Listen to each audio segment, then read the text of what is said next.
If you're looking for conservative conversations, commentary and content, then Family First has them all. And best of all, thanks to our thousands of supporters, there's no paywall or pesky advertisements. Check out our lineup. Our regular video blog from Bob McCoskrie called McBlog, with a regular dose of commentary around social and family issues. Family Matters, with guests from around the world and here in New Zealand, focusing on a range of issues and hosted by Simon O'Connor. Built on Truth, as Samuel Bilton takes a youth-focused dive into some of the contemporary cultural issues. The No Fluff Zone with Ala Pomalele offers her candid insights on key social and moral topics. Our very popular weekly political analysis show, Straight Talk, with a panel of guests who are unashamedly and unapologetically social conservatives. Political Playback, Thursdays live at 5 p.m, as we discuss the week in Parliament and New Zealand politics in general from a conservative viewpoint. And our newest feature, Counterculture, a young team of panelists discussing faith, culture and the issues shaping millennials and Gen Z. Finally, start each weekday informed. 7:30 a.m. live Monday, Wednesday and Friday. Daybreak with Bob McCoskrie as he gives an overview on key stories you need to be aware of. 7:30 a.m. live Tuesday and Thursday. A more in-depth discussion, Solid Ground with Simon O'Connor. You can access all these important discussions in the format that you prefer. Watch, read, listen. We will continue to promote strong families, marriages, religious freedom and the value of life based on the footprint of faith which has underpinned New Zealand for generations, and most importantly, be a voice for your values. Visit familyfirst.nz to see the full lineup and latest episodes. Go to familyfirst.nz and join the conversation.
Good morning everyone, good morning to Solid Ground on this beautiful day here in Auckland, and I'm seeing from some of the comments coming through already it seems similar across New Zealand, although I note people are saying it is quite chilly. Do not be fooled by the fact that I'm in a t-shirt. Beside me is a lovely little heater keeping me warm. Look, welcome to Solid Ground, where I, Simon O'Connor, if we haven't met before, talk issues of the day, both here in New Zealand and overseas, things which have caught my eye, things which are cultural, political, social, faith-based, pro-life, pro-family, whatever. Often too, I must say, we're challenging some of the stuff that we are seeing through media, and I would hope giving a different perspective and a lens on things. As I keep reminding, and the regular viewers will know this, this is a live show coming live to you from my treehouse studio in Auckland, New Zealand. So if you're on Family First Facebook page or its YouTube channel, know that your comments come live to me here in the studio. So certainly, if you wish, to comment on the stories that I'm talking about, please do give me your thoughts. But if there's also questions you have, there's something happening, again, in New Zealand, around the world, something that's of interest to you, and you've got a question around it, you know, what's family first or my perspective, as I say, hit me up. will do my best as I try to monitor all the comments. And just to, well, it's not so much to prove, but I love saying good morning as quickly as I can to different people. So we've got Mike. I think Mike wins the prize for being the first on this morning. Nigel there from Te Awamutu says rather cool. Lynette, lovely to excuse me, have you along. Good morning to Muddy Waters representing the wonderful South Island. There's Ian, good morning, and thank you, if I've got the right Ian, for your recent messages. Rosie, lovely to have you along there in Taupo. Dean, good morning. We've got Samuel as well. Gosh, there's lots of people on. I shouldn't be surprised, actually. We've got great viewership on our program, but it's always nice. Peter, good morning to you. Darren, we've got you there as well. Thank you. We've got Martine. I think I've read that right. Welcome along in beautiful Wellington. I must say, having spent a lot of years in Wellington, it is actually quite a neat place. Food Dogs Trucking. Look, we can't do a show without you along, so welcome. Hello, John. Lovely to have you here. Well, it's Mer912, but we'll say hello and lovely to have someone from Ashburton. We've got Bernice there in beautiful Tauranga. Special place in my heart, I have to say. Andrew, good morning. Firstly, for being in Brisbane, that is a wonderful place. I love it. Is it South Bank? Where they've got all those bars and restaurants and parks, amazing. And yes, we'll give Bob a hard time. I think that is right and just. And Food Dogs Trucking's pointing out if I've got a heater on, got to watch the carbon footprint. Chloe Strawback might come storming the treehouse to tell me.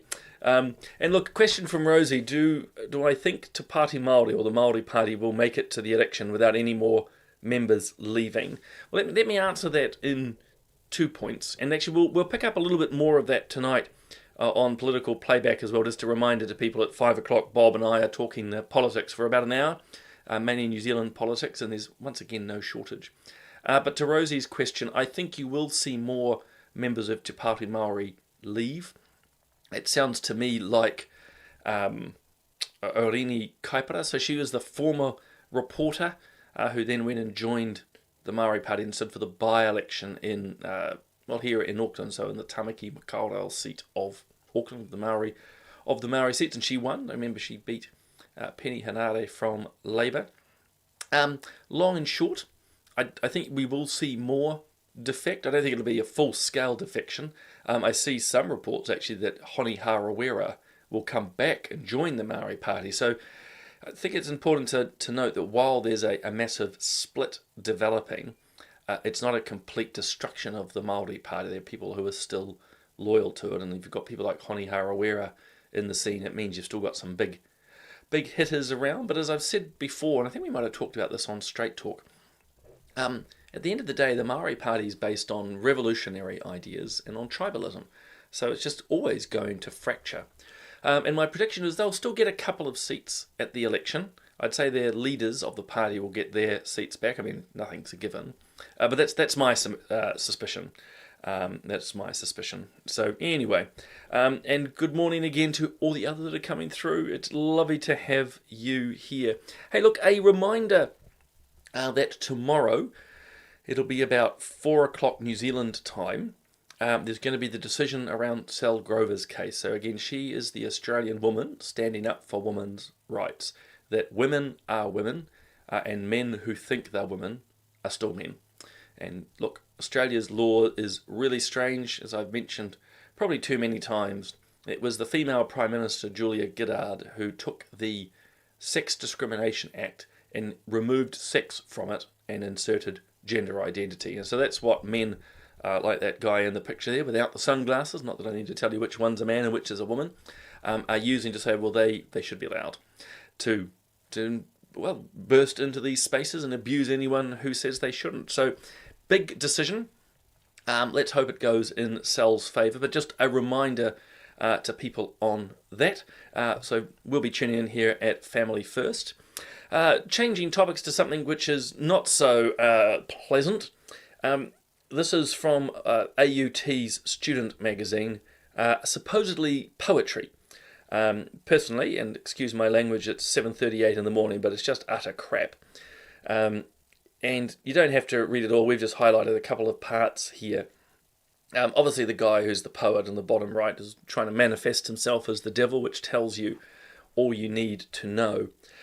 But we have a growing problem in this country with violent language and ultimately violence. There seems to be a willingness not only to speak it, like this person here basically killing or asking for the death of a whole lot of people, including white people, Zionists, colonizers, the crown. So violent language, period. Words matter.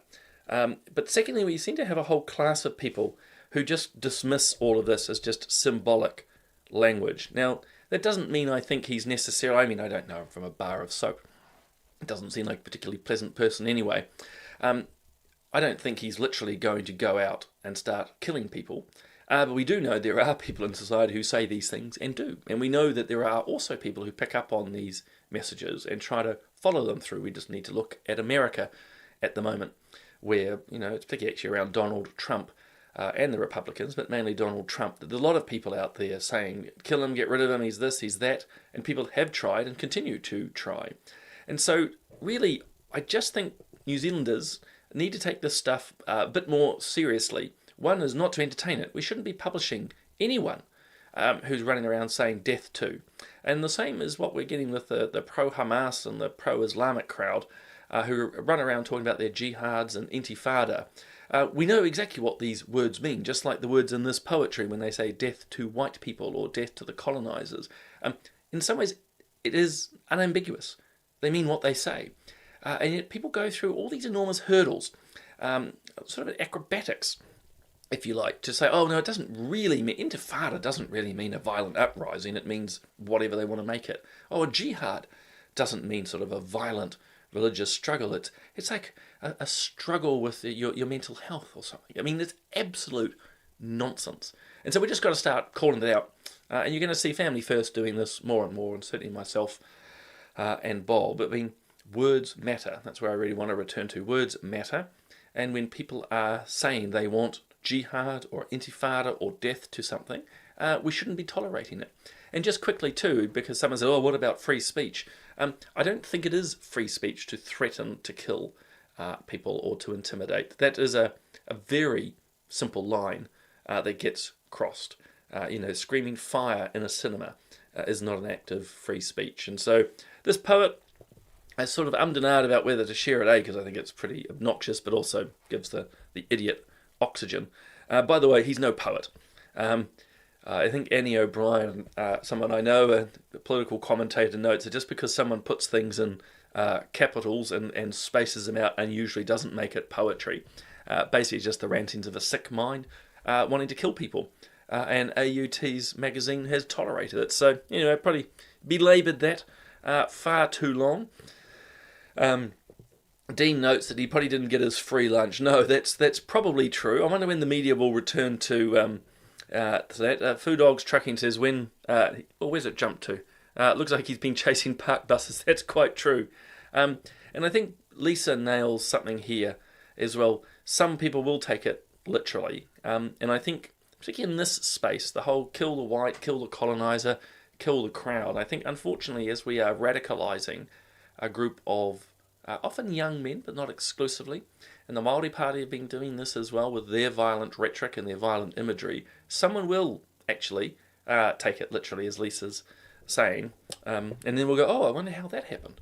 Well, it happens because we entertain things like this. It happens because we entertain and allow the antics of the Māori Party or Tamatha Paul from the Greens and others who basically are continuing to stir really what is hatred and violence. And Marie, I think, nails it too. Words matter indeed. Keep it simple. If someone says they want to kill you, that's exactly what they mean. Yeah, and I think it does betray the heart. I mean, as I wrote in a Substack recently, if you never mean what you say, if you never say what you mean, you'll never mean what you say. I found this amusing. This was in the Herald yesterday evening, and I thought a bit of a hit job on Brian Tamaki. Personally, I thought this march of his a couple of months ago was really just performative. It was never going to achieve the ends that he wanted. But anyway, there's a piece in the Herald saying that the police had to spend $100,000 to bring extra cops in to stop Brian and his crew walking across the harbour bridge. And so look, at one level, That's interesting. Always good to get the news. But it's funny, isn't it, how the media haven't reported on what I suspect is more than $100,000 that the police need to spend, again, for these pro-Islamic, pro-Hamas rallies on the likes of Queen Street or in Wellington. All the extra money to protect the synagogues and Kardimas, so on and so forth. And again, it's really just what media chooses to focus on and what it doesn't. So in other words, this is really just a simple point. As one person, Harrison, said, it's a slow news day. In many ways, it is. I mean, it's just, where's the wider reporting? I think it's perfectly appropriate to report on that issue. It's interesting to an extent that it did cost $100,000 for that protest of Brian Tamaki's, but not once have I seen any reporting on the costs for, as I say, John Minto's absolutely messed up crowd, the security that's constantly required, to say, not just for their protests, but for their other antics. I mean, where was the cost breakdown for the treaty principles hikoi last year? You don't get that at all. Again, it comes back to something we've talked about quite a bit here on the show, is it's what media chooses to report on and what they choose not to report on, and how they frame things. And Catherine's got a good point too. Depends on which flag you fly. That's right. If you fly your nation's flag, but like what's happening in the UK, you don't get to go there. And this was just sent through to me by Bob this morning. This is an opinion piece from the Wall Street Journal. So it's been about America, and it's about their abortion drugs. And long and short, it's pointing out that about 11% of women who use these pills, mifepristone is the first one, I think it is, and then there's a second pill whose name slips my mind. But about 11% of women have harmful effects of it. I mean, obviously it's instant harmful effect, it kills the baby. But there's a number of medical issues for the women. And so the fact at the moment in America, and it's somewhat similar here in New Zealand, you just get them through the post. So in America, you don't have to see a doctor, you don't have to get any consultation, you just basically call up and the drugs are sent to you. And that in itself is remarkable, because I can't think of any other drug or pharmaceutical product where you can just call up and get it. At the very least, you have to go and talk to the pharmacist, and obviously most of the time we have to go to our GP or a specialist to get a script. But there's something quite remarkable, and it happens here in New Zealand too, around an abortifacient, in this case, mifepristone. Mifepristone, there we go. I'll get my tongue around it one of these days. You wouldn't think I did Latin at university, would you? What is so different about it? And obviously what's different is it's a child-killing drug. And our society's morals are so twisted and warped that the drug which does the most harm, obviously to a human being, an unborn child, but also potentially to a woman, as I say, 11% this writer is noting, and that accords with some research that we've highlighted here in Family First. I think last year I talked and wrote about it. Quite a high level of harm, but society is happy to turn a blind eye to it because no one wants to talk about the grave crime, which is abortion. People want to turn the other way.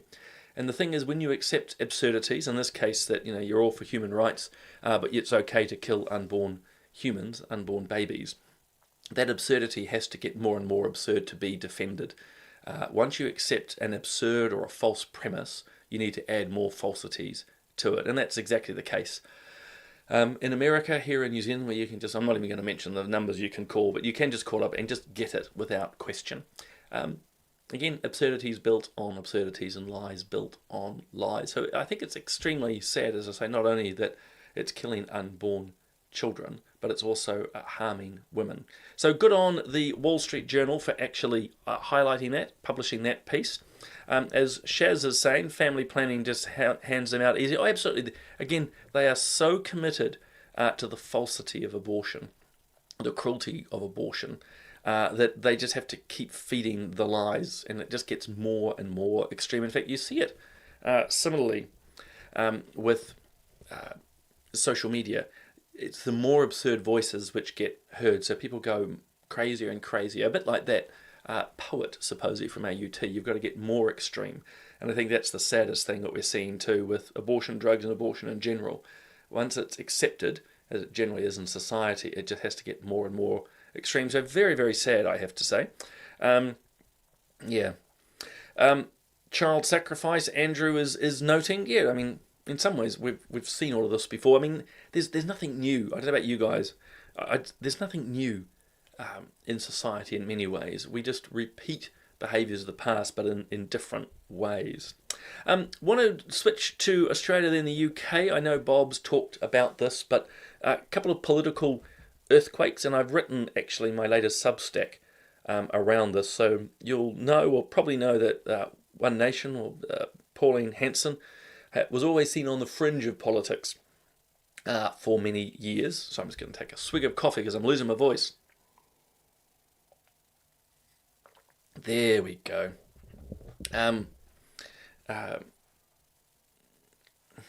Oh, I see Rosie saying she can order her anti-inflammatories via an online portal. That is true.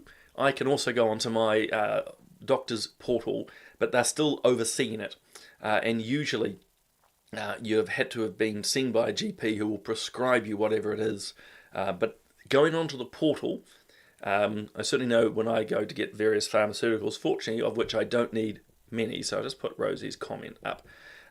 It's still going through a nurse or a doctor for approval. I can't speak to your exact one, of course, Rosie, but I certainly know with my patient portals that I use, drugs that have been requested often are repeats, and again, a nurse and a doctor is having to sign them off before it gets to the old pharmacy. Anyway, Australia, I said Pauline Hanson, you probably all know her name. There was a by-election recently because the now former leader of the Liberal Party, her name was Susan Ley, stepped out of Parliament because she got rolled as the leader. So the Liberals are the equivalent of the National Party here in New Zealand. But long and short, One Nation won the by-election. Their person, David Farley, he won. And there he is there. It's actually more of his car. But look, remarkable. Quite a political earthquake. What was once seen as a fringe party has now not just won the seat, but decisively. But what was striking is how media, both in Australia, but certainly here in New Zealand, are talking about them as far right. And I can't do it in Bob's voice, but it's far right. And they're saying similar things of what's happened in the UK. So these are the local council elections, and these are the results in England. So in the UK, they have elections in Scotland, Wales and England separately.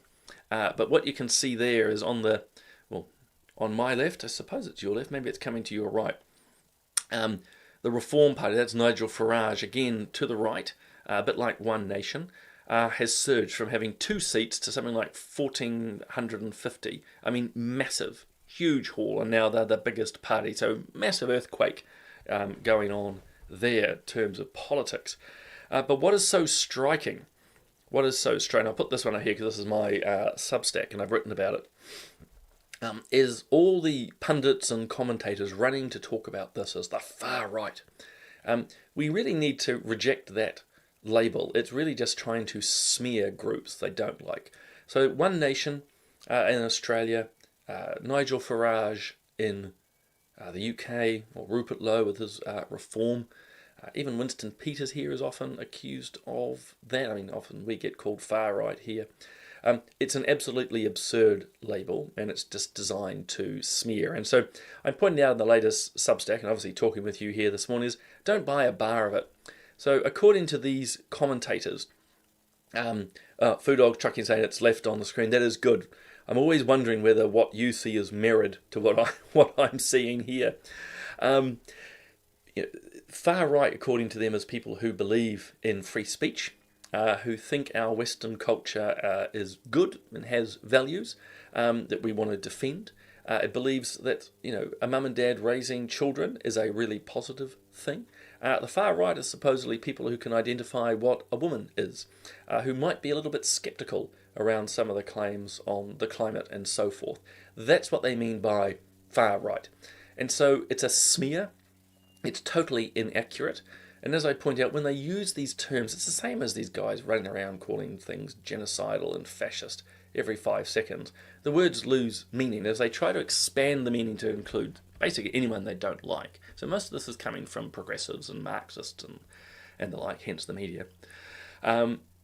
It's just a smear, as I keep saying, and it belittles the word that means actually we can't identify readily and easily the genuine far right, because of course we have people on the far right, but I can tell you right now, and I've interviewed Pauline Hanson before, it's not Pauline Hanson, it's not Nigel Farage, it's not Family First, it's not Winston Peters, it's just absurd. But the other point that I make in my Substack is you never hear about the far left, do you? Do you ever see media reporting of the far left? When you look at the policies of the Māori Party or the Green Party, those policies, their perspectives, I would argue, are demonstrably from the far left. I mean, a Green candidate was on Q&A on Sunday, basically calling for a total revolution against our democratic systems. That's a very far left position. Now, she's welcome to hold it. I think she's barking mad. I think some utopia is going to be created. I mean, she really should just, because she wants a new reality based, in this case, on the Treaty of Waitangi. I would suggest she just goes and look at the Maori Party of how they're implementing in their own party of their treaty politics is working out. I think it's self-evident. But she's calling for effectively a radical overhaul and removal of our constitutional, electoral and democratic structures. That is a far left position, demonstrably, objectively. Did the media ever talk about that as a far left position? No. I dare you, so to speak, to go and, actually I don't need to challenge our viewers and listeners here, I encourage you, go and see if there's any reporting in Stuff or RNZ, TVNZ, the Herald, the Post, wherever, about the far left. It's never there.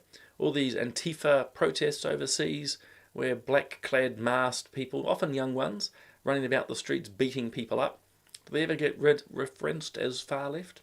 No. But Nigel Farage in the UK is, Winston Peters in New Zealand is, and so on. So look, there's just an absolute absurdity. I see others mentioning here Javier Milei in Argentina again. Oh, he's far right. Meloni in Italy, far right. Donald Trump, of course, far right. Well, what about the Brazilian president? I mean, he is, again, an avowed communist, but never would be called that, never would be referred to as far left. The same as the winners of the elections in Spain, demonstrably to the left of politics, but they won't even mention that. It's always just very nice terms. So long and short, I belabour the point as usual. Far right has become a slur and a smear that the media deploy on people they don't like. And when it comes to people they do, they just won't even mention or put labels. And actually, on the Substack, if you go to it, you'll get a short audio of Heather Duplessis-Allen from News Talk ZB. She actually just nails it and knocks the ball out of the park about how media basically frames things. So again, smears people with terms like far right, but she points out as well how media are very quick to frame stories, often with the word controversial. So if the media doesn't agree with a certain policy, whether it's school lunches or the Treaty Principles Bill or climate change and conservation changes, they will prefix their stories. And so it's a major problem. And so I know I keep coming back to this, but it's why we need more and more alternative media. Anyway, time is running about. A reminder, of course, no shortage of content. We've still got the lovely Katie Faust as the most recent podcast for me. Go and check out. She talks about the importance of mums and dads and always putting children first. I've done a new interview on RCR with Rawiri McKinney. We're talking about, actually, of all things, the Northern Māori Wars. So that was fantastic. I mentioned, of course, we've got political playback tonight. Bob and I will be back here at 5 o'clock talking all the politics of the day. And of course, as I say, I do my Substack, but Bob does as well. So guys, there is always no shortage of content. Been lovely having you along, listening and reading to the comments this morning. It is clear that New Zealand, it looks like across the country, is having a spectacular day. As I look out, I can see not a cloud in the sky. So go out and enjoy the day. Don't work too hard. I'll see those of you who are here at 5 o'clock on Political Playback. Otherwise, I'll see you next Tuesday.